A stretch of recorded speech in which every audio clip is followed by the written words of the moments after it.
un segundo invitado ahora, que es el doctor. ¿Cómo está, doctor? El diputado y doctor Ricardo Celis, miembro de la Comisión de Salud de la Cámara. Gracias por aceptar la invitación, doctor Celis. Porque hoy día queremos hablar un poquito de esta ley que está en el Congreso, que ya, ya fue aprobada, ¿no? En la comisión, sí, en general, y en la comisión también, ¿no? En la comisión y después volvió con 70 y algo indicaciones, bastante, una cosa insólita, ¿te ves?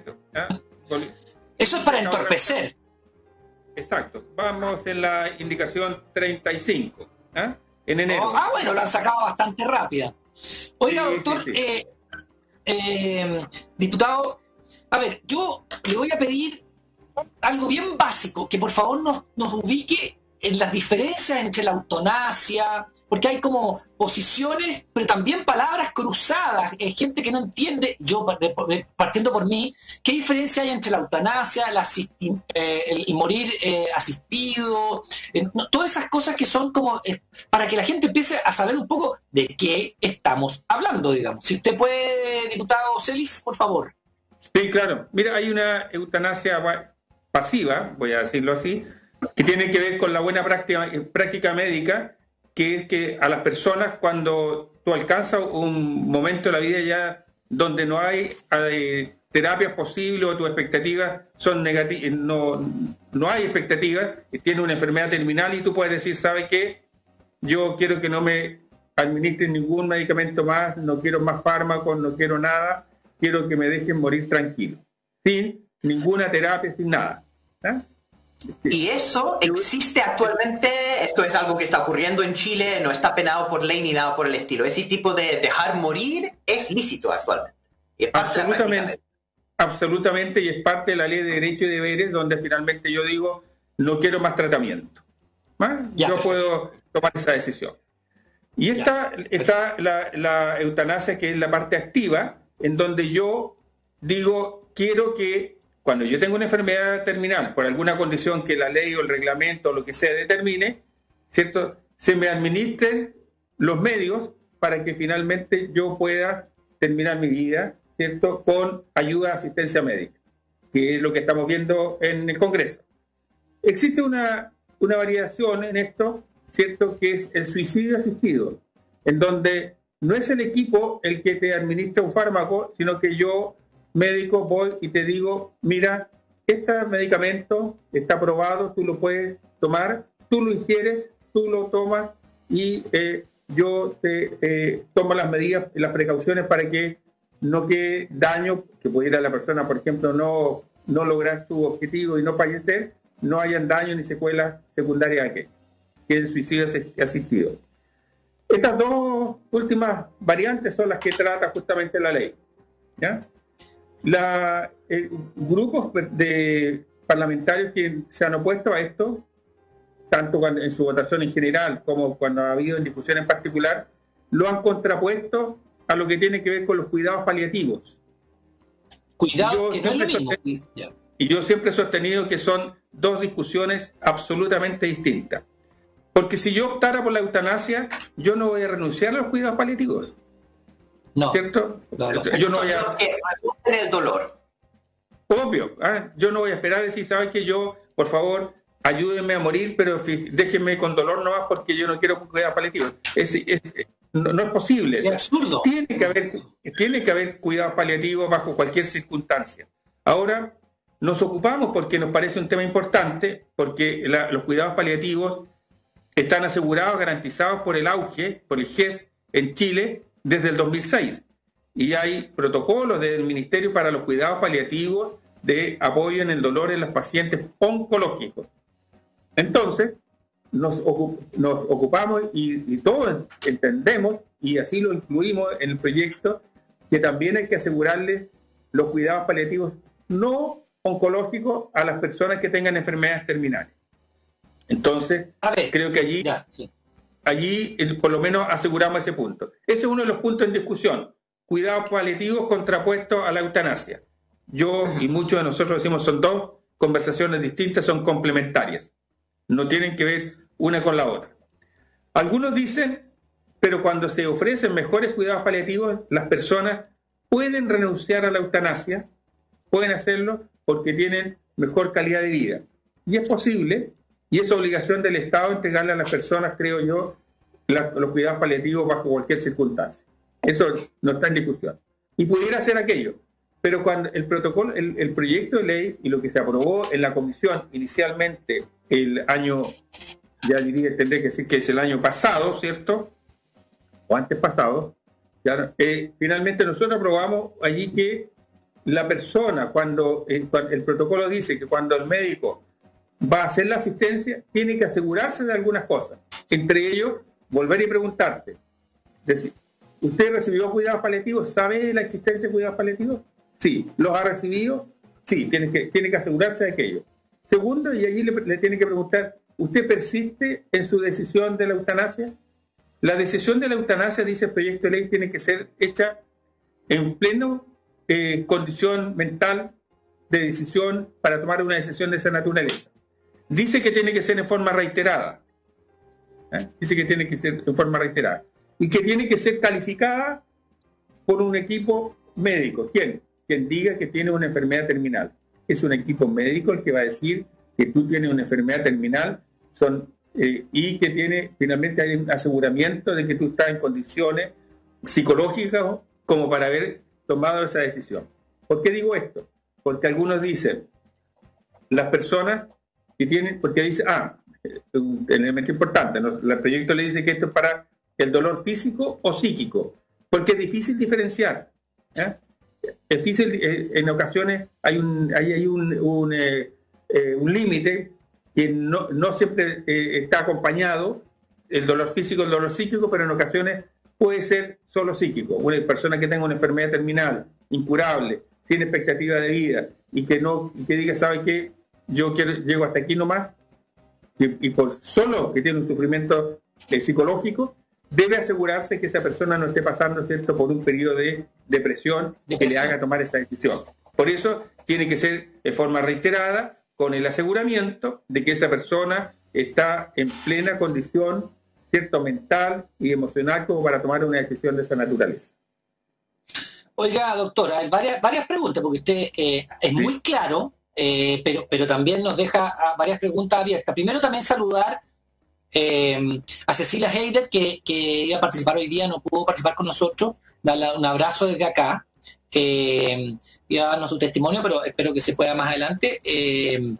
Pero mandarle un abrazo, porque ella también tiene el tema sobre el tapete. Gracias a Dios, ella ha sido una persona muy valiente que se atrevió y bueno, además hablar de que ella es una gran defensora de los derechos humanos en Chile, así que nadie se va a desayunar con que Cecilia Heider es un personaje o una persona que en Chile le hizo harto bien a este país denunciando los derechos humanos y hoy día luchando por lo que ella siente que es su derecho legítimo y que ustedes están tratando de custodiar desde el Parlamento. Así que un abrazo para ella. Pero por otro lado, nacen varias preguntas, digamos. Sí. No sé si tú, Hassan, tienes o empiezo yo. Comienzo yo. ¿Cuál sería el argumento en contrario? Porque todo lo que usted nos ha contado a mí me parece de mucho sentido común. O sea, yo me voy a morir. No te están obligando. Es como la típica cosa. Si no quieres abortar, no abortes. Si no te quieres morir asistidamente, una eutanasia activa, no la tengas. O sea, no, tú sufres y haz lo que tengas que hacer. Digamos, si tu vida es tu vida. Eso es una pregunta. Lo otro, la familia puede tomar decisiones por la persona, porque usted dijo, son dos preguntas en esta vuelta, yo tengo varias más, pero usted dijo la decisión debe ser personal y reiterada. Mira, ahí está la Cecilia Heider con Amaya Fernández y con Vlado Mirosevic hablando del tema, porque la dignidad se acostumbra en la vida y en la muerte. Mira, un abrazo para ella, a Amaya y para Vlado también, que lo están con usted, doctor, avanzando en este proyecto de ley. Entonces, estas dos decisiones quería preguntarle. Uno, ¿qué argumentos puede haber al otro lado para decir, oye, no queremos que alguien que tomó la decisión dice, ¿sabes qué? Me voy a morir aquí un tiempo corto. Ayúdenme a hacerlo de forma digna, bonita, no sé qué. Y lo otro, siempre tiene que ser una decisión personal. O sea, si hay alguien que está está tirado, no sé cómo llamarlo médicamente, ¿no puede ser la familia? Esas dos preguntas por ahora, después sigue Hassan. Siempre la decisión es personal, intransferible. Yo tomo la decisión, nadie más. La puedo hacer en forma anticipada, incluso.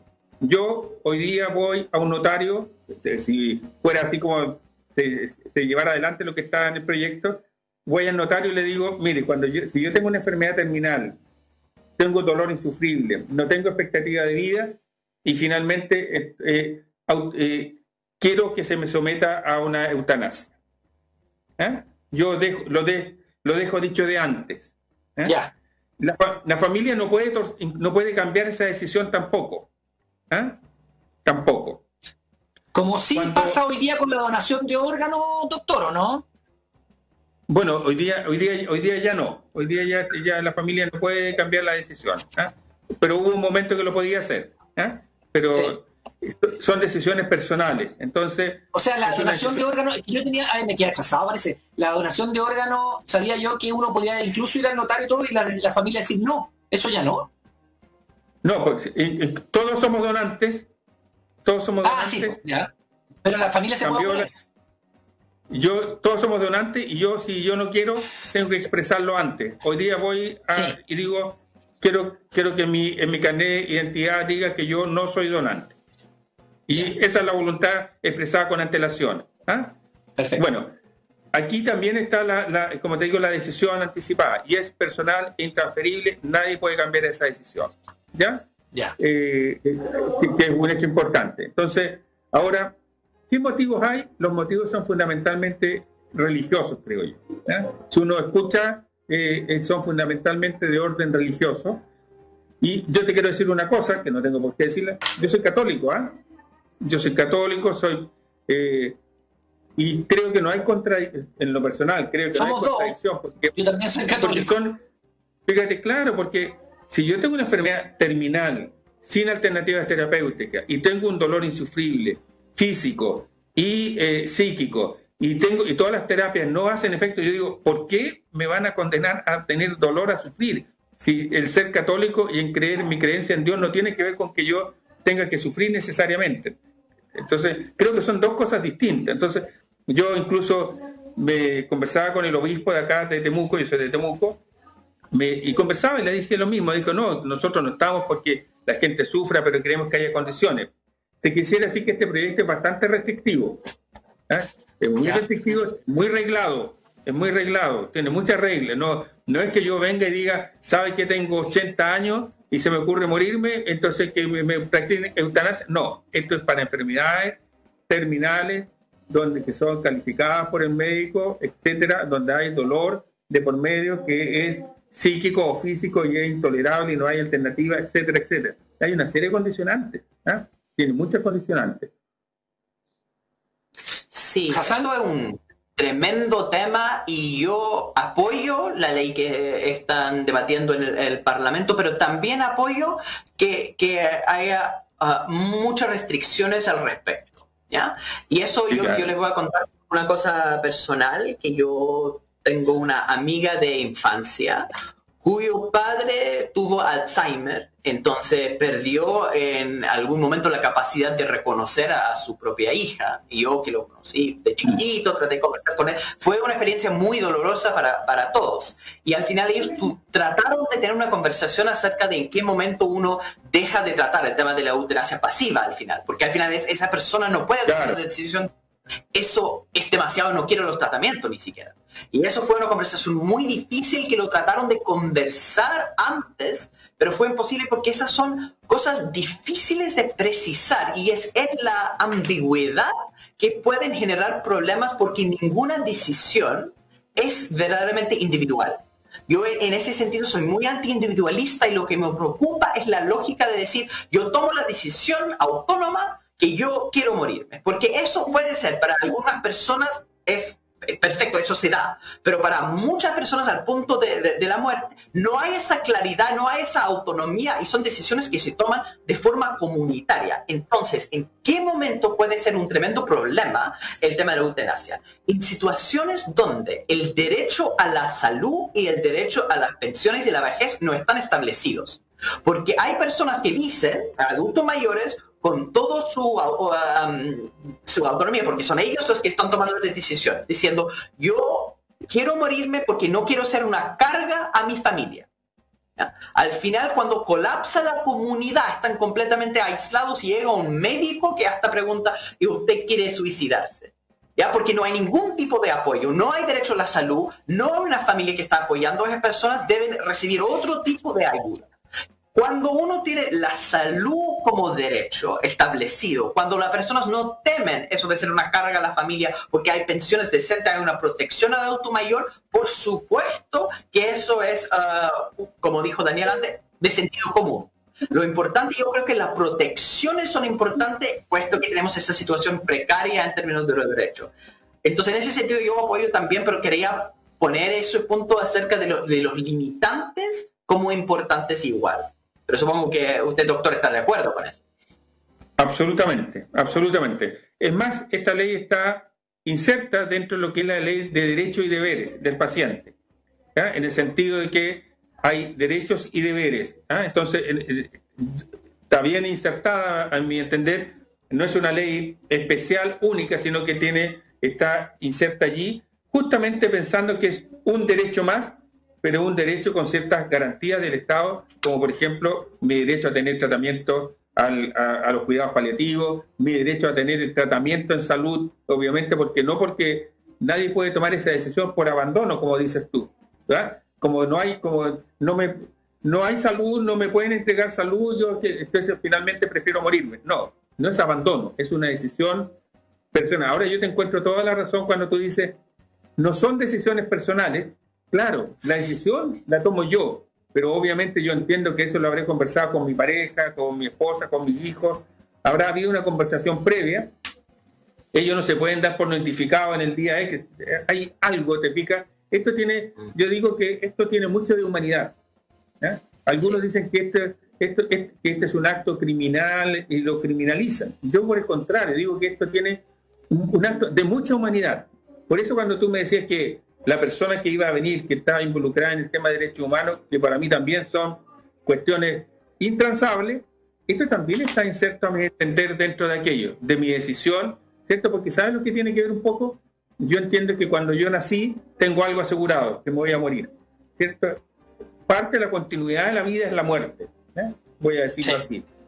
Es parte de la continuidad, es un hecho natural para todos nosotros, entonces, los seres vivos. Entonces, yo quiero que eso ocurra, eso sí, con ciertos derechos para mí, en el sentido de no tener que padecer dolores insufribles, porque la ciencia no entregó la herramienta. Porque por el contrario, pudiera decir, la expectativa de vida antes eran a los 30, a los 40, a los 50, a los 60, a los 80 años hoy día, porque justamente la tecnología y la ciencia ha ido generando condiciones para que eso sea posible.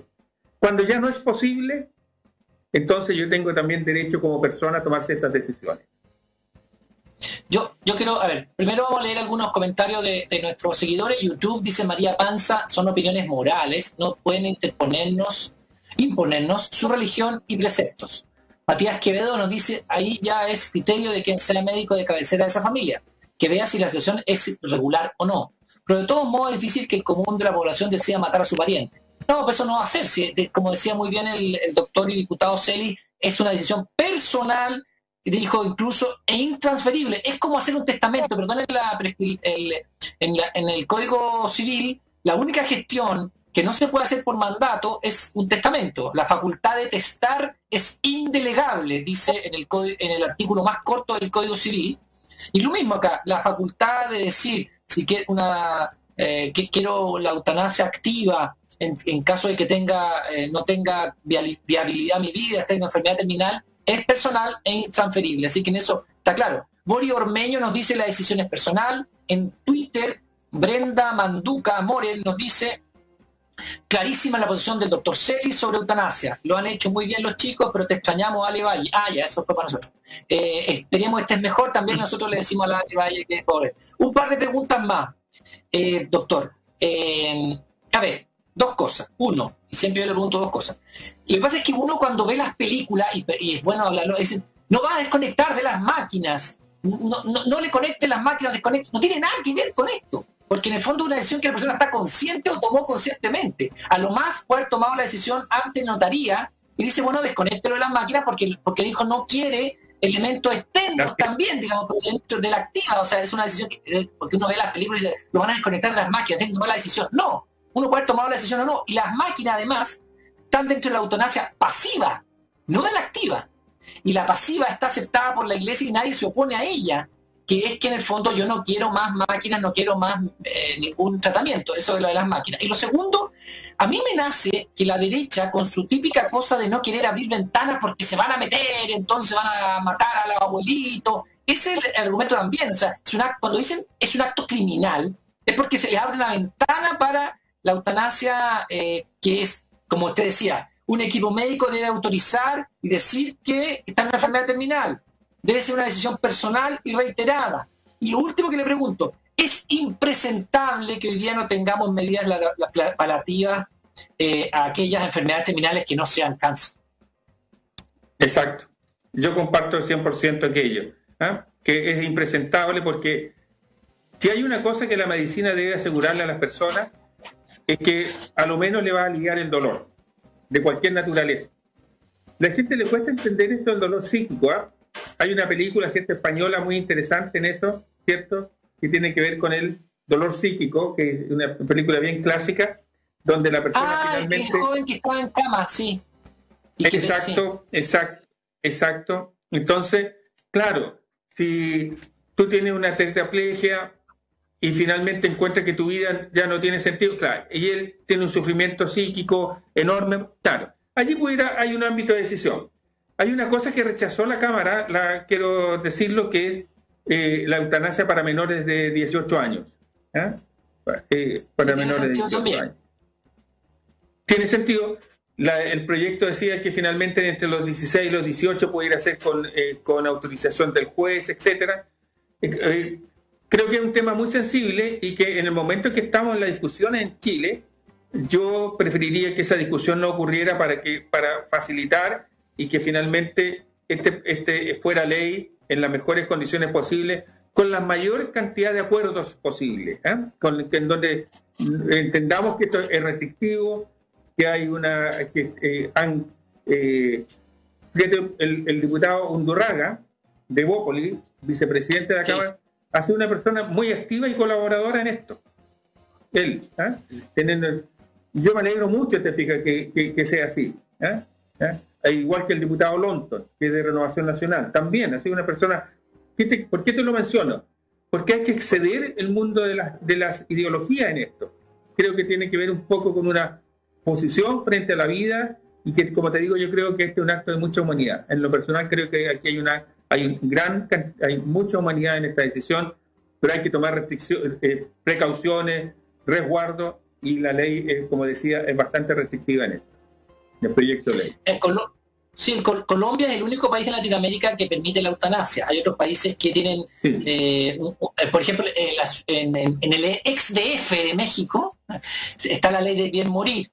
En América, en Colombia se llegó primero con la Corte Constitucional, que estableció la despenalización del homicidio por piedad. Los nombres a veces no acompañan mucho, pero sin embargo, después, en 2015, se reglamentó el tema para los adultos. En Europa, en Holanda, Bélgica, Luxemburgo, Suiza, Reino Unido, Italia, Alemania, Noruega, etcétera, Suecia, Hungría, República Checa, son los países que permiten la muerte digna.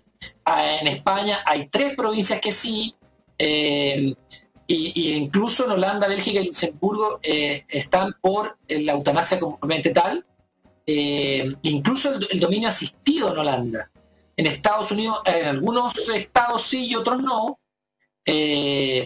Bueno, y en Canadá también. O sea, es un tema que ha ido avanzando y sobre todo en los últimos tiempos. No es que uno piense que está desde 1800, ni siquiera desde 1900. Estamos hablando de que en el mundo se está empezando a conversar este tema, y yo creo que es por lo que usted dice, por un tema de dignidad, de derechos humanos, y no de que vas porque en el fondo si la persona toma la decisión, ahí no hay un acto criminal. La persona toma la decisión, no es otro por él. El homicidio en sí mismo es que otro que te quite la vida. En cambio, si tú tomas la decisión, estando en una situación de terminal de enfermedad, que lo estás pasando pésimo, que no hay terapias que te ayuden, o sea, eso no tiene nada que ver con homicidio o un acto criminal. Muy por el contrario, yo comparto con usted, yo también soy católico, no le he dado vuelta suficiente, pero creo que hay que darle más vuelta y no cerrarle la ventana o la puerta como de entrada. Eso a mí me parece como muy poco, como es como decir, no al divorcio, y después se empiezan a divorciar, no a la no sé qué. Es como lo mismo, avanzar o no avanzar a una sociedad en que los derechos, todos los derechos, algunos pueden gustarme más que otros, estén garantizados. No sé qué piensa usted en general de eso, o tú, Hassan. Yo creo que hay que garantizar esos derechos. Bueno, la sociedad va evolucionando y tiene que ver, fíjate, con lo que te decía un poco delante, con el aumento de la expectativa de vida de la humanidad. Van planteándose problemas distintos, nuevos, ¿cierto?, que van asociados a las nuevas tecnologías y cosas, porque obviamente antes, para ponerlo en el sentido exactamente contrario, un recién nacido, yo soy ginecobstetra, un recién nacido 600 gramos no tenía ninguna posibilidad de vivir, ninguna, ni una. Hoy día sí la tiene. Hoy día sí la tiene. Y qué bueno, te fijas, qué bueno que la humanidad haga eso. Pero también la humanidad, así como ha abierto todas las puertas para que ello ocurra, también tiene que abrir las puertas, ¿cierto? Tiene que crear las condiciones para que ocurra en el sentido contrario, que tú tomes decisiones diferentes en ese sentido. Sí, no sé si quiere agregar algo, Hassan, o despedimos al doctor que nos ha ilustrado. No, muchas gracias, doctor. Al final, en la vida moderna, es una situación muy curiosa donde son solamente los médicos y los sacerdotes que están en contacto regular con la muerte, que es un fenómeno bastante nuevo. Si uno va incluso 50 años antes, la persistencia de la muerte en la vida cotidiana de las personas es total. Y hoy día hemos logrado hacer esa separación, que es un producto de los avances tecnológicos muy positivos, pero precisamente esa distancia con la muerte, de cierta forma, nos complica como sociedad hablar de esos temas. Y al final la gente no reflexiona mucho sobre algo que va a pasar a todos nosotros. Y al final esa idea de que va a ser una decisión simplemente tomada, autonomía, no es tan fácil. O sea, hay que pensar eso con más reflexión. Y yo creo que eso, el hecho que lo estamos conversando es en sí algo muy posible. Sí. La única certeza iba a decir, ¿cierto? Sí, iba a decir tú. No, pero es que mira, uno nace y no sabe si se va a casar, si va a tener un auto, si va a tener una casa, si va a ir a la playa. No sabéis nada cuando naces, pero sí sabes, no tú, pero tú los que nacen, los que están contigo, es que te vas a morir. O sea, no sabes nada si vas a viajar, si no vas a viajar, pero sí sabes que te vas a morir. Muchas gracias, oiga, doctor Ricardo, diputado PPD, muchas gracias, muy clarificador, así que gracias por aceptar la invitación también de La Voz de los que Sobran. Muy bien, pues, un gusto, buen día. Gracias.